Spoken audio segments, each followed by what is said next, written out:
Hey guys, Julie here. I'm with Mr. Sheldon, the Golden Doodle, and he is in a downstay back here. I'll get some video of him in just a few minutes. And we are out on a training session entirely based around the car. So that means that we're driving around. I'll probably go through some drive-throughs, stop at a lot of stop signs, focus on keeping him in a downstay in the back here. And he's really easy to see if he pops up because I see his little Muppet head come up here. And so he was described as being very anxious in the car. They said that from the entire drive from Baltimore to West Virginia, which is probably an hour and a half, maybe a little more, he stood up the entire time. That's a long time to not be able to settle. And so to me, that just sounds like anxiety. And so many dogs have a toxic relationship with the car, and it can easily be confused as excitement. Excitement and anxiety are very similar, but when we take dogs in the car and we go on field trips and car rides, we just want one thing, and that's just relaxation and calmness. And so what we do is we take the downstay that we've taught our dogs in week 1 and we apply it to the back seat of the car. They may struggle a little bit more with this since they have previous associations with the car that don't include being calm. So maybe they're used to standing up and looking out the windows and barking and pacing all over the place and climbing all over the place and whining. And we're saying, none of that. All I want you to do is lay down. And so they've practiced this all in week 1. Tons of reps on the down command, hundreds, if not 1,000. Every time they get on a place bed, they're laying down. We practice it on hikes, we practice it on walks. And so now we're saying, take that same downstay that you've done in all these other places and locations, and I want you to do it right there in the back. And that's the same. Just because you're in a car doesn't mean you can pop up whenever you want. So what happens is they learn the only thing that I do, my default behavior when I'm in a car, is to lay down. And that might be stressful at first because it's something different than they're used to. But what happens over time and pattern is that they jump in the car and they lay down and they relax and there's no other worries in the world.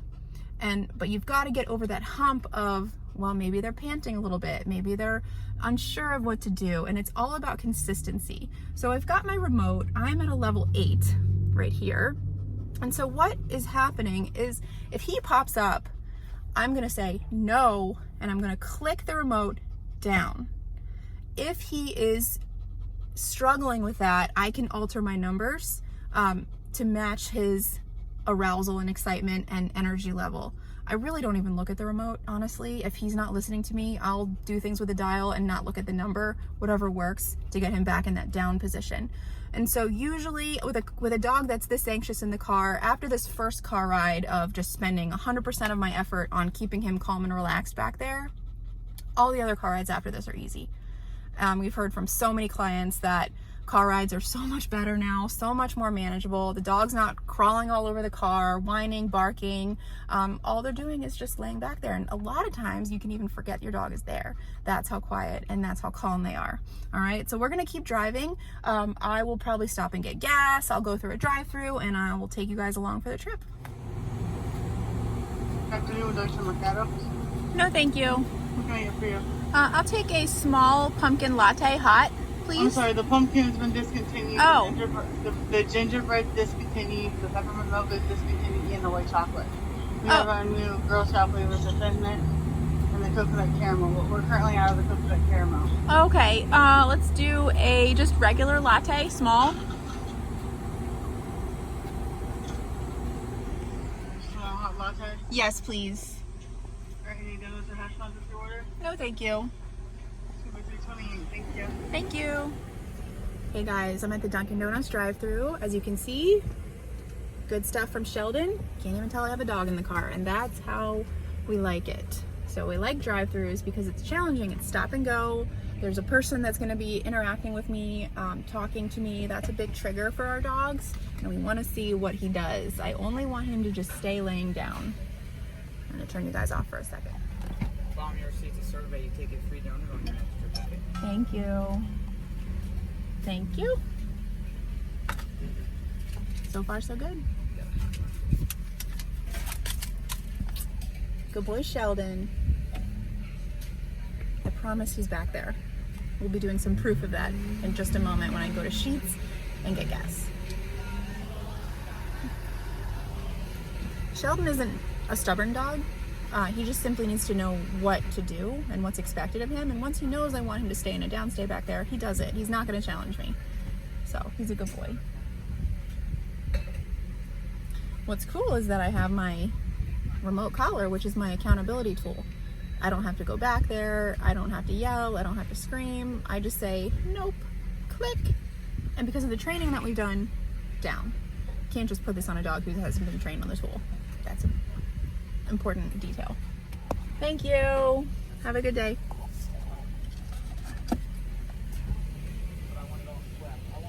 Good boy. Not popping up as we drive away. Okay, success. You passed the drive-through. Hey guys, we're at Sheetz. Just parked the car, about to get gas. And let's see how Sheldon does. Good boy. So downstay, even though the car door is opening, I do have him on a safety tie back.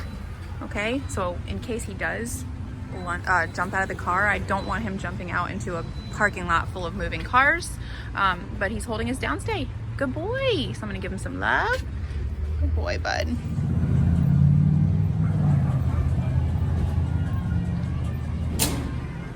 You guys hear that? There's even a barking dog in the car over there.